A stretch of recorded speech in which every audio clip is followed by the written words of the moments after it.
Friends, దోశలు వేయాలంటే మీకు ఈజీగా ఉంటుందేమో నాకు తెలియదు, కానీ నేను దోశలు వేయాలంటే మాత్రం ప్రాణం పోతుందండి. ఎందుకంటే నేను దోశలు వేయాలంటే చాలా ప్రాసెస్ ఉంటుంది తెలుసా అండి. ఉల్లిపాయలు, పచ్చిమిర్చి, నువ్వులు, జీలకర్ర, అల్లం అయితే వేస్తానండి, తింటారు, బట్ కనిపించకూడదు తెలుసా అండి. అందుకనే నేను ఇలా చేసుకుంటాను.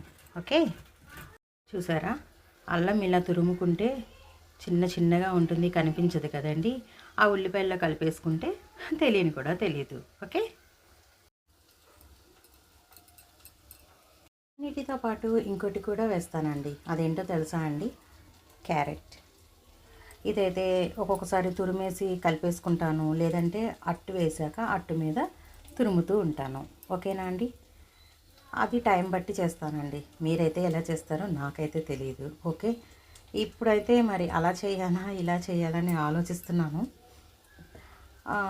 ఓకేనండి, తురిమేసుకుంటాలేండి, టైం కూడా లేదు కదా.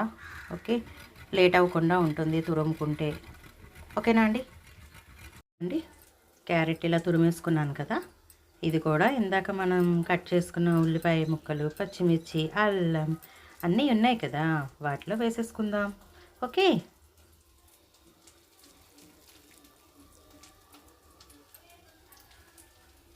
ఇలా అన్నీ వేసాక కలిపేసుకుందామండి. ఎందుకంటే ఒక్కొక్కసారి పచ్చిమిర్చి వచ్చింది, అల్లం వచ్చింది, ఉల్లిపాయ వచ్చింది అనకుండా ఇలా కలిపేసుకుంటే వేయడానికి ఈజీగా ఉంటుంది, అలానే తినడానికి కూడా టేస్టీగా ఉంటుంది. ఓకే, ఇలా తురిమి కలుపుకోవాలి అంటే మాత్రం అట్టు అప్పటికప్పుడు వేసుకునే లెక్కైతేనే కలుపుకోవాలండి. లేదంటే ఉల్లిపాయ ఇవన్నీ కలిసేటప్పటికి నీరుగా మారిపోతుంది కదా. ఓకే, ఇది వెంటనే వేసుకునే వాళ్ళకే ప్రాసెస్. ఓకేనా అండి.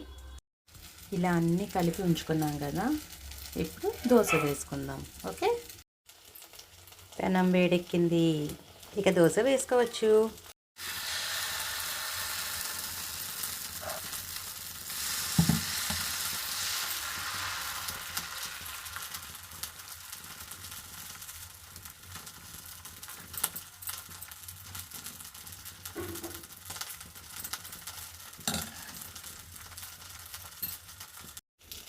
కొంచెం ఆయిల్ వేసుకుందాం. మీద మనం అన్నీ కలిపి పెట్టుకున్నాం కదా, ఇవన్నిటిని ఆ దోశ మీద వేసుకుందాం. ఓకేనా. దోశ వేగిపోయింది. ఓకే, ఇలా వేసిన దోశని మడత వేసుకోండి. ఓకేనా. ఇలా మడత వేసాక ఒక నిమిషం ఉంచండి. అప్పుడు ఇంకా నేను కొత్తిమీర వేయలేదు కదా, క్యారెట్, మిర్చి, ఉల్లిపాయ అన్నీ వేసాం కాబట్టి ఇలా మడత వేసిన తర్వాత కాసేపు ఉంచుకుంటే చక్కగా మగ్గుతుందండి. ఓకేనా.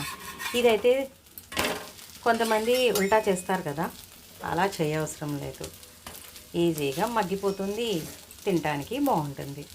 ఓకేనా అండి. దోశ అయితే రెడీ అయింది. ఓకే, ఇక ప్లేట్లో పెట్టుకొని చట్నీ వేసుకొని తినడమే. ఓకేనా. అల్లం చట్నీ, పల్లీ చట్నీతో ఉల్లిపాయ దోశ రెడీ.